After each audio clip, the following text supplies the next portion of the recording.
a joke, but I couldn't find it this morning. I got married. Some 14 years ago, when I first started, Linda and I did come into this church. I come in every Sunday as you do. I'd sit down. I'd look at that picture. Oh, it's just a picture of Jesus. It's a picture of the sheep. I had no meaning. So about 6 months ago, during Charlie's sermon, I looked at that picture and I said, you know, that's just not a picture out there for us to look at. That picture has a hidden meaning. It has something that it is saying to all of us. So today, we want to look at that picture. And I want to tell you what it means to me. And maybe it says something different to you, and maybe you've seen something into it that I haven't. And I appreciate, you coming and telling me about that. The first thing is it's given in memory of Everett and Nora Bowen. So I set out to explore who Everett and Nora Bowen was. Now, I talked to David and Jean, and I get it confused. I think it was David's great-grandfather or grandfather. Grandfather. Okay, fine. Thank you, Vicki. It was mom's one too. Okay, Vicki's tied in there somehow, but anyway. And he had a son. He had a son by the name of Everett. And he gave that picture in remember of his dad, Everett and Nora Bowen. I can't place a date on it, but from what I know, it had to be just after maybe the 1900s. You back up ages and other things. I looked at the memory of Everett, and the light bulb went off. My middle name is Everett. My grandfather's name is Everett. It was a generation name. You don't hear kids anymore named Everett. So I said, hey, I think I'm on the right track now. But we want to take a look at that picture this morning. Some 2 months ago, Linda and I took a vacation to Nova Scotia. And Francis, I don't think about it, but Francis was also with us. And that morning, we stopped at a village that had been reconstructed of what life was like in Nova Scotia, I can't remember, after 1900s. And what they had done, they had gone over Nova Scotia and they had tore down all these buildings and they had brought all of that to this site and it was reconstructed. And they had a school, and I remember the boat building shop, and a barn, a church, and there was a few others. They had couple old vehicles there. They were a little bit later on, some old gas pumps. But basically, what that you would see around here. And as Linda and I went into the church had a side entrance. So we walked into the side entrance in the back of the church. And as I walked in, I noticed on the left the pews. I believe they were probably out of pine wood.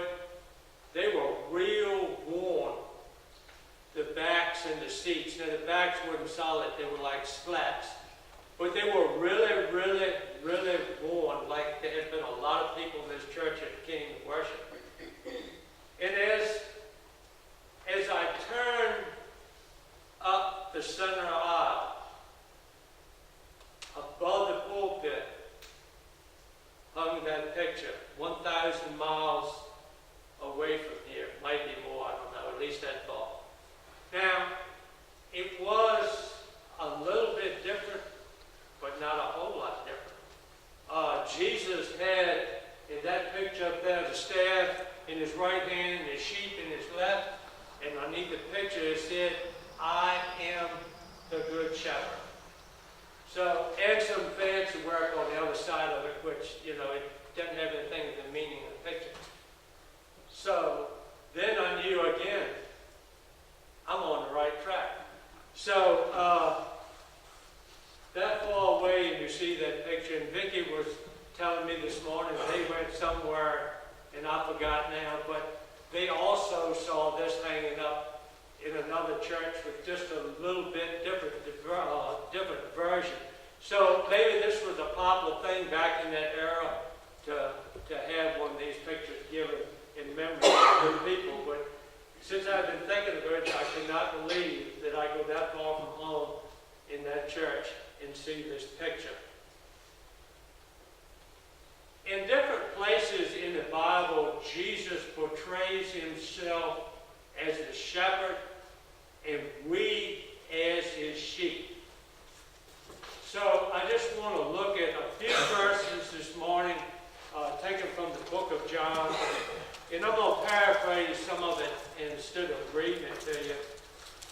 But we want to look at the relationship that a shepherd has between him and his sheep. Now we know life is based on relationships. All of life is based on relationships. Our relationship to God, our relationship to family, and our relationship to others. Well, the same relationship is stressed or is between the shepherd and the sheep. And in John, Jesus says, I am the door of the sheep. And by me, if any man enter, he shall be saved, and shall go in and come out and find pasture. But the thief cometh but for to steal, to kill, and destroy. I come that he may have life, and he may have life more abundantly. I am the good shepherd. The good shepherd giveth his life for the sheep. And he says again, I am the good shepherd, and know my sheep, and they know me. And then this talks about the sheep and the shepherd. But listen at this invitation that's open to everybody. It says, and other sheep, non-Christians, which are not a part of the fold, them also I must bring, that they may hear my voice. They should be one of the fold and one shepherd. And we notice this relationship between the shepherd and the sheep. First of all, the shepherd is willing to give his life for the sheep. And a verse that I didn't read talks about the hireling, and that would be maybe the person that owns the sheep and when the shepherd, and when the wolves come and when the thieves come, well, he just takes off and runs, and the sheep are scattered and they are killed. But the true shepherd is willing to give his life for the sheep. And then Christ talks about the shepherd being the door. Now, sheep wouldn't always have to graze. Sometimes they were contained, like we might say, in a pen or something like that, and that would always be the door. That's where you'd find the shepherd. But it says if any man enters through the door to where the sheep are, he would be saved. But any man who enters through Christ, he would be saved. I don't know anything about sheep. Maybe some of you may know something about them. But sheep will not follow strangers. Sheep will not listen to the voice of nobody except the shepherd. Now, you and I could go out there and with a flock of sheep, and we could yell and scream and holler and do everything else in the world. The sheep are not going to respond because they don't know our voice. But once they hear the voice of the shepherd, then the sheep respond. And with cattle, You know, you take a herd of cattle and you can drive cattle, but we don't so much drive cattle around here because we put the cattle out to pasture. And you may have a bucket of meal and you go out there if you want them to come to the house and, you know, they'll follow each other compound. But, you know, out in the West and Midwest, when you drive cattle, as you see on television, you drive them, you might drive them to the stream. You herd them so they cross the stream, they get to the other side. You don't drive sheep nowhere. The only where the sheep will go is a shepherd gets in front of the sheep and he leads them. They are not driven. They have to be led. So, you know, as we sort of set the scene for the picture, we look at the relationship between the sheep and the shepherd, and that's what we're going to be looking at in this picture today. The first thing I want you to pay attention of as you look at the picture is Jesus is holding the lamb, and the lamb is focusing on him. And as I said in the first service, I can't remember if it was Chuck or Charlie or somebody said that lamb has a broken leg. Well, you know, maybe that's his version. I don't think the lamb has a broken leg. But anyway, Jesus is carrying the lamb. And that shows also the relationship among not only adults or grown or older people, but among children, those that are firstborn, teenagers, or whatever. Jesus is not a respecter of persons. Jesus cares for everybody. But the lamb is being carried by Jesus, and the lamb is kind of looking up and focusing on Jesus. What this reminds me of is how so very often Christ carries you and me. We're not always aware of it. Maybe sometimes we are.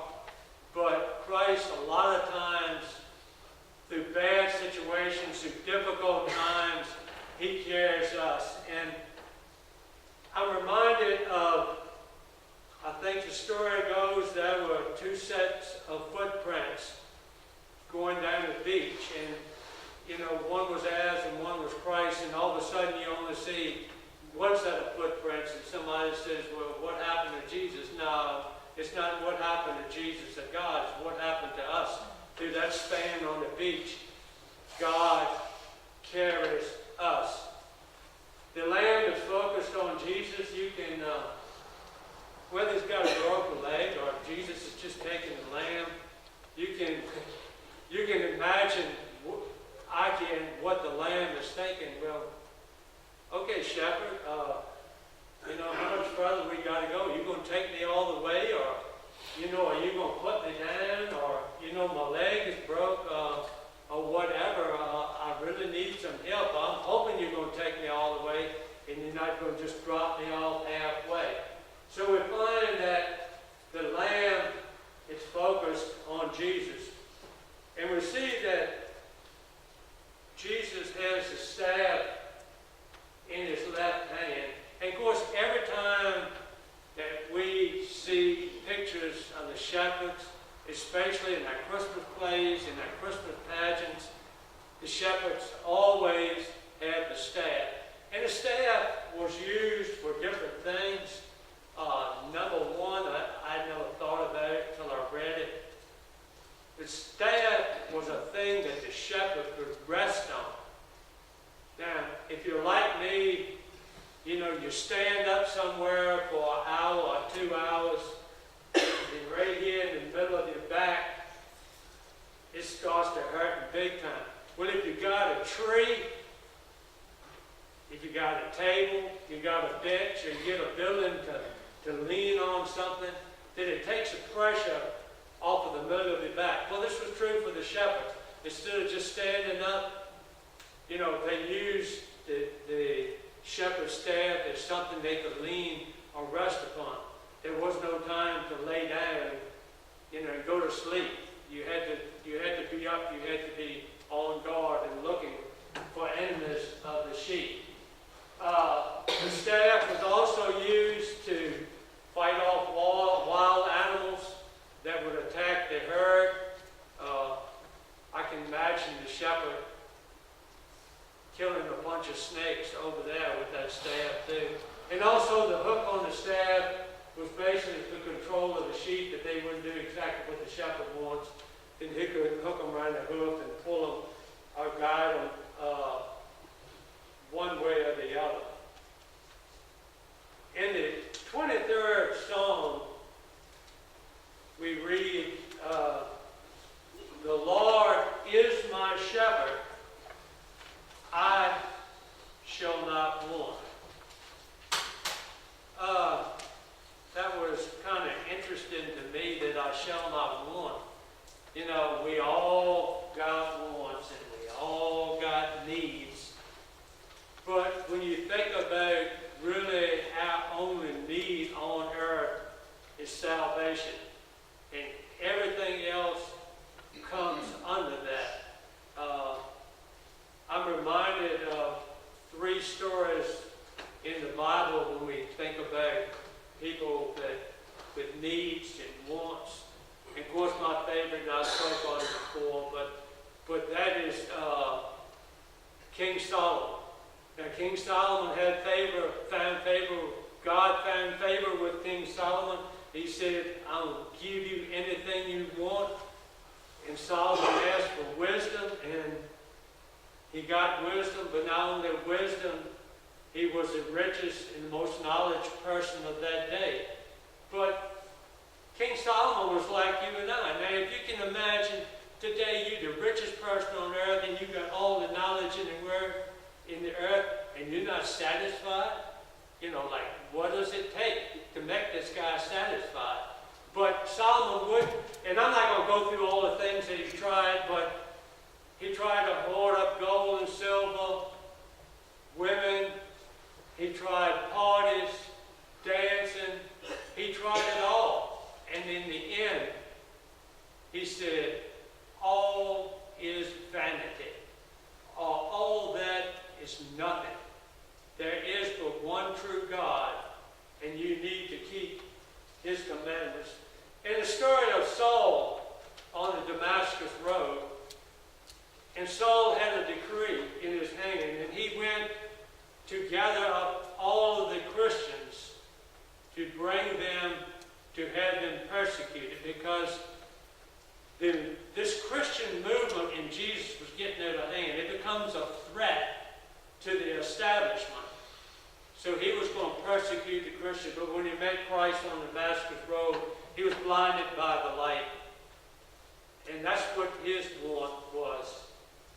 And then the woman at the well, which is really one of my favorites, now she did have a true need, because her true need was she needed water. But the water that she needed was really not drink. Well, she needed drinking water to survive, but the real water that she needed was the water that Jesus gave to her, that she would never thirst again. So I think when in the 23rd Psalm we talked about, if the Lord is our shepherd, we shall not want. I think for him being our shepherd and for giving us salvation, that's really the only want that we might have, even though you and I want stuff all the time, but you get the idea that's the ultimate want and need that we have. He also says, he maketh me to lie down in green pastures, and you see the green pastures up there. He leadeth me beside the still waters. It took me a while to find the water, but it's on the left-hand side of the picture at the bottom. Sheep are funny. They do not like swift, running, or moving water. It has to be still, because once they get the hooves in water that's moving or swift or whatever, they feel very, very unstable. So we see that Christ in the 23rd Psalm, it talks about the shepherd, that he leads the sheep by the still waters.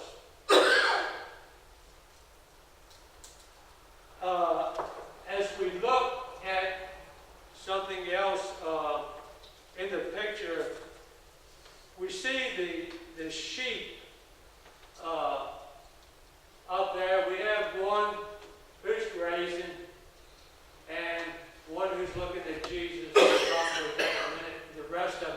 And we see that these sheep are looking straight ahead. They are focused on the shepherd. They don't have to, other than grazing, they don't have to look right. They don't have to look left. They don't have to look behind them, because when they have the shepherd, they feel safe. They feel secure. It's like, do you know why the mirror in your truck or car is so small and the windshield so big? Because you ain't got to worry about where you've been. You got to focus on where you're going. So these sheep, when the shepherd is there, they are completely not afraid. They are completely feel safe. All they have to do is focus on the shepherd. Then you got one over there on the right grazing, but you know, he's not concerned either, because I can drink water, I can eat all I want. I got the shepherd up there ahead of me.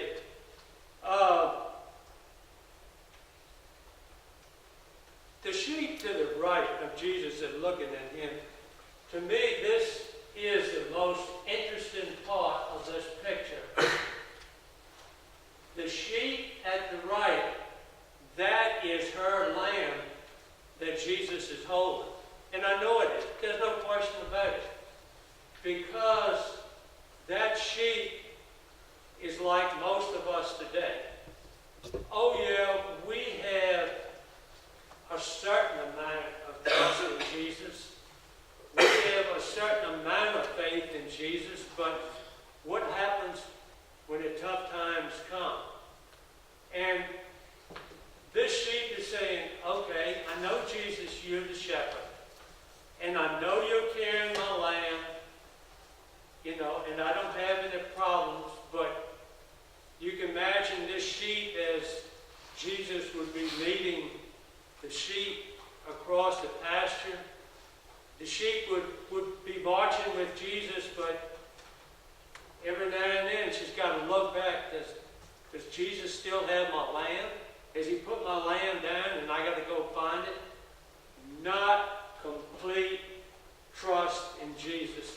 And we're like that today. And as the sheep there didn't have complete trust in Jesus, although he was a shepherd, she always had to be looking back, looking to see if her lamb was okay. Of course, in this picture, we have the green pastures, and we have the mountains, and we have the sky. But I noticed right in the middle of it, the last thing, to me, there's a rock. Now, that country was full of rocks over there. There was rocks everywhere. But I only see one rock in the middle of that picture, and to me, that's a rock. It may be grass, but I don't think so. It's one rock. And I asked myself, you know, what does this rock mean?